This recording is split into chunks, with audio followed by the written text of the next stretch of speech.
કલયુગ આજે જેમાં તમે બધા જીવી રહ્યા છો। હિન્દુ ધર્મમાં સમય ચક્રને 4 યુગોના હિસાબે વહેંચવામાં આવ્યું છે। સતયુગ, ત્રેતાયુગ, દ્વાપરયુગ અને કલિયુગ। જેમ જેમ સમય બદલાય છે તેમ તેમ યુગો બદલાય છે। પણ શું તમને ખબર છે કે કલિયુગનો અંત કોણ કરશે? જો નહીં તો ચાલો જાણીએ। કૃષ્ણજીએ મહાભારત યુદ્ધની ભૂમિ પર અર્જુનને કહ્યું હતું કે હું કૃષ્ણ સારી આત્માઓની રક્ષા માટે દરેક યુગમાં વારંવાર કોઈને કોઈ અવતારમાં ધરતી પર જન્મ લઈશ અને બુરાઈને ખતમ કરવા માટે અને ધર્મની સ્થાપના માટે હંમેશા આવીશ। આજે કલિયુગના આ દોરમાં ક્યાંક ને ક્યાંક કૃષ્ણની આ વાત સાચી થઈ રહી છે। આજે આપણે એવા સમયમાં જીવી રહ્યા છીએ જ્યાં બુરાઈઓ અને ધર્મની શક્તિ ઓછી થતી જઈ રહી છે। કહેવાય છે કે અન્યાય, હિંસા અને દુઃખની અસર પડતી જશે, પણ ટૂંક સમયમાં એવો સમય આવશે જ્યારે ધરતી અંદરથી ફાટવા લાગશે, આકાશમાંથી તેજાબ વરસશે અને માણસ પોતાના રાક્ષસી રૂપમાં આવી જશે।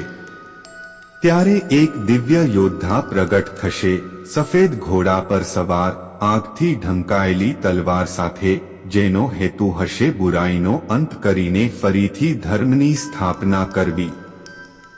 આ વાર્તા છે ભગવાન વિષ્ણુના કલ્કી અવતારની, એટલે કે છેલ્લા અવતારની। જણાવી દઈએ કે આ પહેલા પણ ભગવાન કૃષ્ણ વામન અવતાર, નરસિંહ અવતાર, મત્સ્ય અવતાર, રામ અવતાર, કૃષ્ણ અવતાર લઈ ચૂક્યા છે, જેમના ધરતી પર હોવાના પુરાવા પણ છે।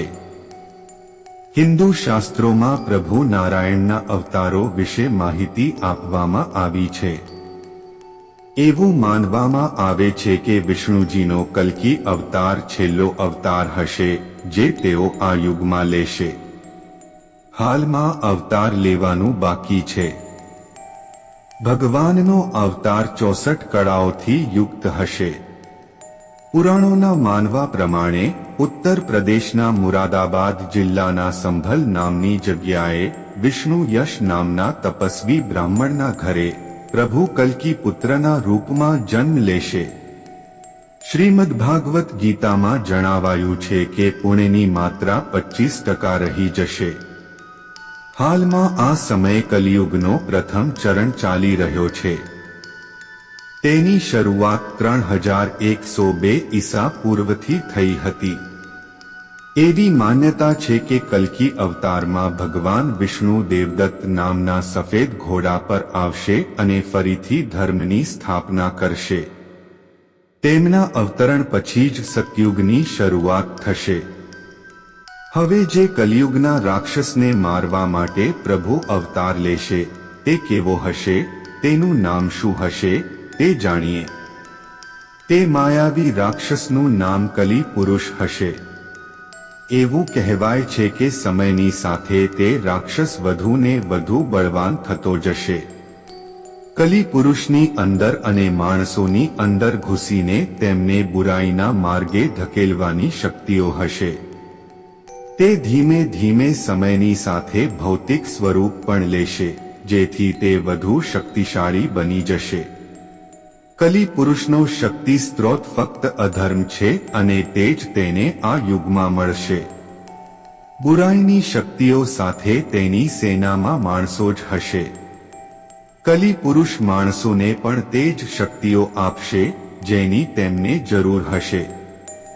માણસોની બુરાઈની શક્તિઓથી તે રાક્ષસ વધુ બળવાન થતો જશે। ધીમે ધીમે બધા માણસોની શક્તિ દેવતાઓથી પણ વધી જશે અને એક સમય આવશે જ્યારે બધા કલી પુરુષની જ પૂજા કરશે। આની સાથે હવે તમને જણાવી દઈએ કે કલિયુગનો અંત કેવી રીતે થશે। જણાવી દઈએ કે આ વિશે પહેલેથી જ બ્રહ્મ પુરાણમાં ઉલ્લેખ મળે છે। પુરાણોના માનવા પ્રમાણે માણસોની ઉંમર ફક્ત 12 વર્ષ રહી જશે। આ દરમિયાન લોકોમાં દ્વેષ અને દુર્ભાવના વધશે।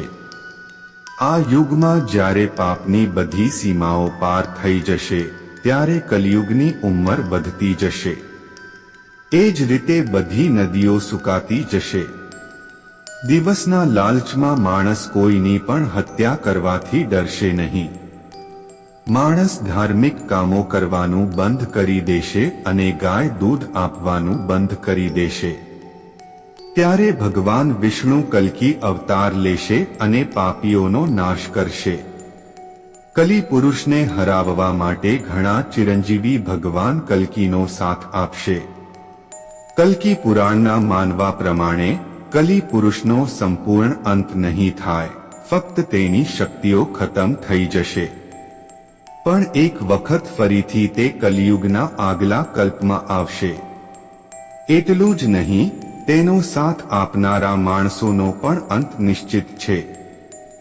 બ્રહ્મ પુરાણના માનવા પ્રમાણે અત્યાર સુધી કલિયુગના 5120 વર્ષ જ થયા છે, જ્યારે તેના ખતમ થવામાં હજુ 4,26,880 વર્ષ બાકી છે. આ ઉપરાંત આ યુગ પરિવર્તનનું 22મું ચક્કર ચાલી રહ્યું છે. હવે કલિયુગ આવવાથી માણસ કેટલો બદલાઈ જશે. જણાવી દઈએ, સતયુગમાં ધર્મનો આધાર 4 પગનો હતો, જે ત્રેતાયુગમાં 3, દ્વાપરયુગમાં 2 અને કલિયુગમાં 1 પગનો રહી જાય છે. ધર્મના ખતમ થવાને કારણે માણસના વ્યવહારમાં ઘણો બદલાવ આવવા લાગે છે, જેના કારણે માણસમાં યુગ પ્રમાણે કામ, ક્રોધ, કલેશ, શારીરિક રોગો વધવા લાગે છે. જેના કારણે તે વેદ અને શાસ્ત્રોનો ત્યાગ કરવા લાગે છે. કલિયુગમાં માણસ અધર્મી, કપટી, ગુસ્સાવાળા અને ઓછી બુદ્ધિવાળા હોય છે. આ યુગમાં બધા પોતાના કામોથી મોં ફેરવી લે છે. જેમ કે બ્રાહ્મણ વેદ વાંચવાનું છોડી દેશે, ક્ષત્રિય પ્રજાની રક્ષા નહીં કરે અને સ્ત્રીઓ ગર્ભમાં જ છોકરીઓને મારી નાખશે. આ યુગમાં ચોર માનસિકતાના લોકો નિષ્કપટ જનતા પર શાસન કરે છે અને જપ, તપ, યજ્ઞના ફળને વેચી દે છે. કલિયુગમાં સ્ત્રી હોય કે પુરુષ, કોઈ પણ પોતાના ધર્મનું પાલન નહીં કરે. આ યુગમાં સ્ત્રીઓનું સન્માન નહિવત રહે. આની સાથે પોતાના સ્વાર્થમાં વૃદ્ધિના કારણે હિંસાત્મક ઘટનાઓ વધવા લાગશે. અને આ યુગના અંતમાં હત્યા, ચોરી, બળાત્કાર સૌથી વધુ થવાના છે. જેના કારણે ધરતીનો રંગ બદલાઈ જશે, કારણ કે તે સમયે માણસ એકબીજાના લોહીનો તરસ્યો થઈ જશે અને માણસ કોઈનું પણ લોહી ધરતી પર વહેતું રાખશે. અને આ યુગના અંતમાં માણસની મનોભાવનાઓ એટલી ખરાબ થઈ જશે કે પિતા પોતાના દીકરાને ઓળખી નહીં શકે અને દીકરો પોતાના પિતાને નહીં. પિતાના મૃત્યુ પછી દીકરો કે દીકરી તેમનું શ્રાદ્ધ પણ નહીં કરે અને પોતાના પિતાની આત્માની શાંતિ માટે પૂજા પણ નહીં કરે. તે સમયે માણસની અંદર ધર્મ ધ્યાન સંપૂર્ણ ખતમ થઈ જશે અને ત્યારે જ કલિયુગનો અંત થશે. હવે આની સાથે તમને જણાવીએ કે કલિયુગમાં શાપ કેમ લાગતા નથી. જણાવીએ, કલિયુગમાં જો કોઈ કોઈને શાપ આપશે તો તેની અસર તે માણસ પર તુરંત નહીં પડે, પણ હા, તેની અસર ધીમે ધીમે શરૂ થશે, કારણ કે જે માણસે શાપ આપ્યો છે તેણે પણ ક્યાંક ને ક્યાંક પાપ કર્યા જ હશે, જેના કારણે તેના શાપની અસર ધીમે ધીમે થશે.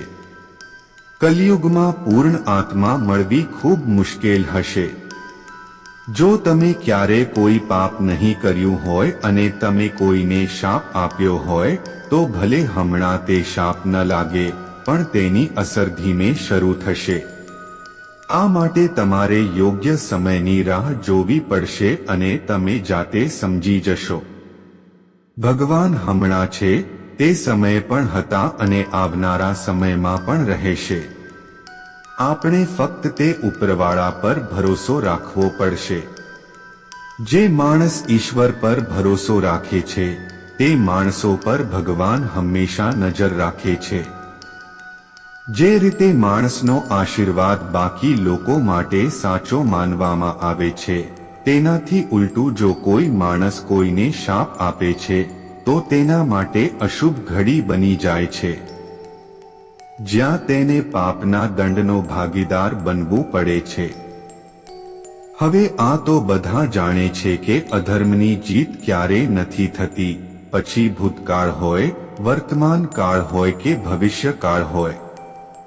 જો તમે બુરાઈનો સાથ આપી રહ્યા છો તો તમે પાપના ભોગી બની જાઓ છો, પણ જો તમે ધર્મના માર્ગે અડગ રહેશો તો તમે અધર્મને શાપ આપીને દંડ આપી શકો છો.